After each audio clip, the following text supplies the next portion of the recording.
Hi, I am Claudia with Pivotal Peace, and I help you create peace instead of pieces. It is August, and you are either, well, your parent, most likely. So either your kids are back in school, they're about to go back to school, or they're about to go back to school. Like everybody's going back to school, and parents, for the most part, are like, "Thank God." I'm sorry, teachers. I've already given you my condolences on the loss of your summer. I'm going to offer them again, but thank you for what you do. But this video is for parents. And yes, I know I do a lot of divorce stuff, but divorce mediation is not the only thing I do. I deal a lot with education. So, really, this is a video geared towards parents, whether you are divorced, divorcing, never married, or you and your boo are happy as can be. This video is for you if you have children who are in school. And yes, if they're a senior in high school, they're still a child because you know that that's true. Because you know them, you know they ain't ready yet. They think they are. We love them anyway. All right, so here are 5 things that as parents, I would propose to you to consider as back to school starts. Okay, look, I got a list, so excuse me when I look down. Number 1 is your communication. You need to have open, honest, and respectful communication. That does not mean you need to tell everybody all your business. But, you don't need to be hiding the fact that I'm withdrawing the child from the school because I'm moving or we're going on vacation or just, let it be known. That type of communication, if you are co-parenting, because really you're co-parenting even if you're still together, that type of communication should be communicated with the child's other parent too.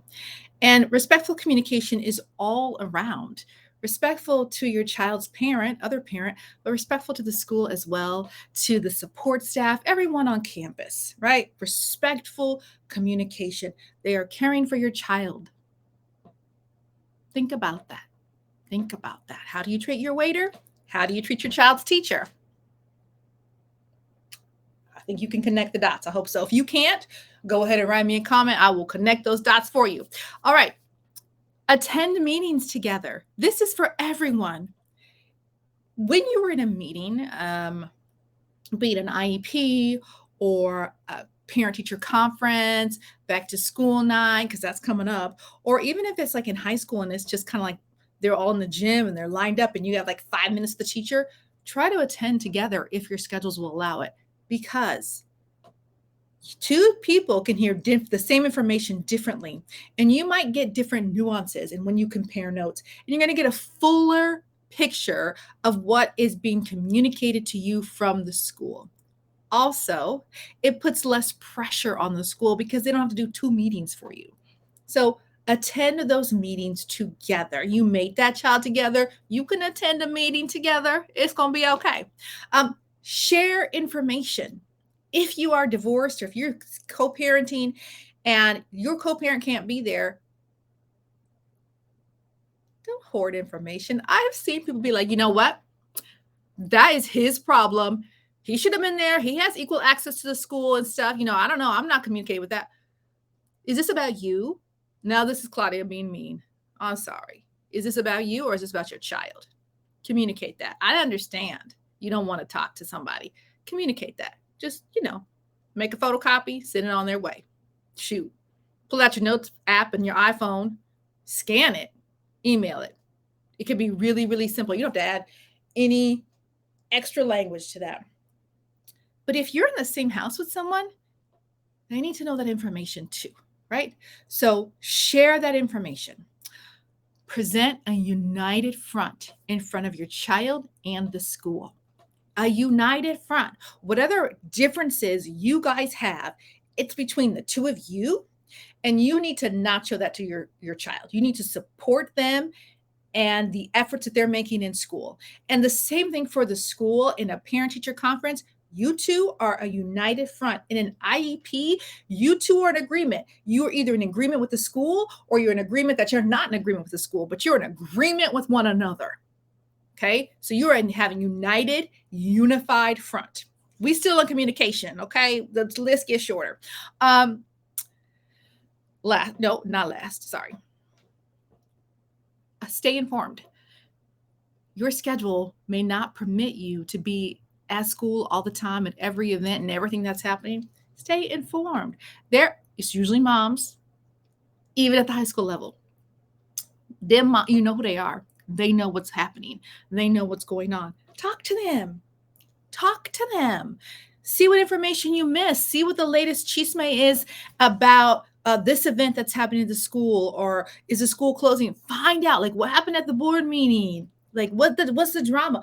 Find out that information. Talk to other parents, not to put anyone down, but to know what's happening at the school so that you can be informed. And also, when you develop those relationships, if you can't be there and it's a big milestone, it's an awards assembly, it's a football game, it's a performance, something happened at work, those parents, they're going to be the ones taking pictures of your child and sending them to you.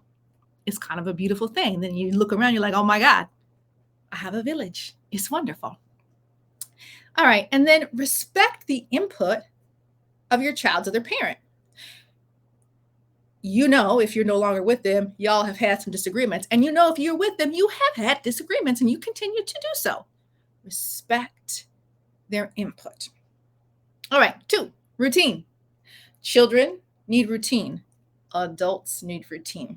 Routine creates safety because you know what to expect, right? When you go into work, it's great to know what to expect, not in a point where you're bored, but you know what your day is going to be like. And when things get topsy-turvy, it's uncomfortable. You don't know what to expect. You don't know what's going to happen. You feel like your day's never going to end. It's just a yucky feeling. Children feel that way. That's part of the reason why school, through all ages, feels so safe, because there's routine and consistency. So create routine and consistency in your home. So one of the ways to do that is to create a homework-friendly environment where if they're little and they're in the dining room doing homework, the TV shouldn't be on. Or if they're older and they're doing homework in their room, have the door open so you know that they're actually doing their homework, but have a desk for them or some sort of workstation or whatever you can provide that's in your budget. Create a homework-friendly environment. Sometimes you might be in the car. Sometimes I'm in the car taking my son to piano lessons. I need my car to be a homework-friendly environment. His music is not on.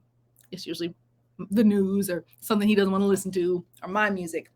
There's a clipboard in the back there. There's pencils, extra erasers, things like that. Like, oh, boo-boo, you can work on your homework right now.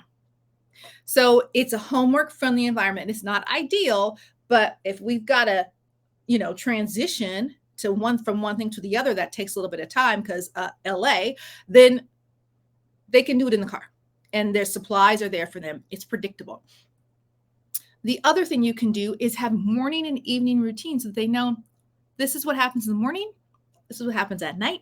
And it doesn't have to be the same in each household. If your child is in 2 different households, they don't have to be the same.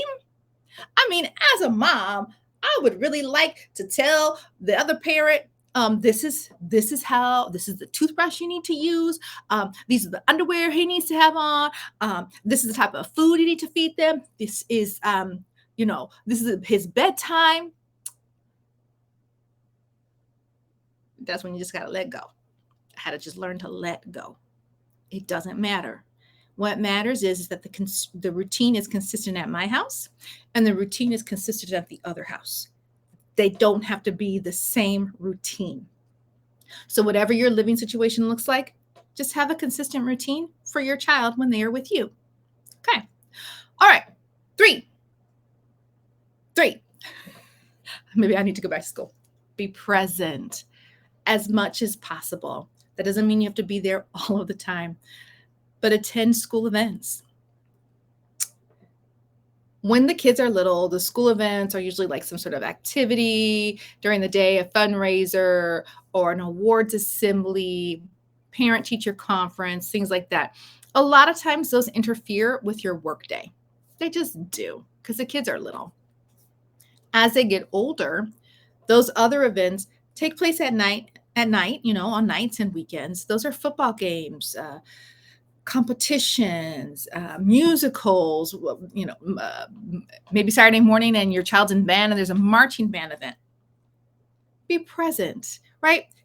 Earning a living and providing for your children, You have to be able to do that. But they also need that other side where their parent is there supporting them. So be as present as you can, right? Not 100%. You don't have to like quit your job. Be as present as you can. Your kids remember that. They take note of that. They'll never forget. They'll never forget. There are things that I've never forgotten, but I can't tell you about that on here because, parents are still living and stuff. So thank God. Maybe one day I'll tell you about it, but your kids will never forget. So be present as much as you can. Check and help them with their homework. Don't do it. And I'm talking about for everyone. Just because your kids in high school don't mean you can't help them with their homework, right? My mom, she would edit our papers. Ooh, I could write me a paper and I could edit it too. Because my mother, she bled all over my papers with her red pen. She wouldn't help us with math, but she could help us with that. So what can you do? And you know what? Google is wonderful. Khan Academy is wonderful. If you're struggling with math, do that. Do that. But support and help them with their homework and check it. Like, make sure that they did it. And if it's digital, double check that. I'm not calling your baby a liar. I'm calling your baby human. You know what I'm saying. Double check that. Okay. I've been there too. Number 4, divide responsibilities. Whether you are the kids are in 2 homes or 1, you can't do everything. You cannot do everything. So divide responsibilities based on your position, based on your interest, based on your strengths and your availabilities. They're both of your children, right? You all made this child. One person doesn't have to do it all. So if you're better communicating with the teacher, if you're better at making lunches, if you're better at checking homework, if you're better at scheduling those appointments or whatever that needs to be done, you do that. And if your other parent is better at other things, let them do those things. Lead by strengths. You don't have to do it all. And it's kind of a nice break. Maybe you're the nice parent, and when the ish goes down at school, you send the other parent and they're not so nice. And it's just brilliant and beautiful because they can do that dirty work that you see. They don't see it that way. It's justice for their child. And it's great. It could be really, really great. So work on your strengths, divide those responsibilities. 5, have consistent expectations of your child. Be a positive role model. If your child doesn't like to read, show them that you read, right? And also, if you don't like to read, don't fake it. It's really important for them to read things that they enjoy.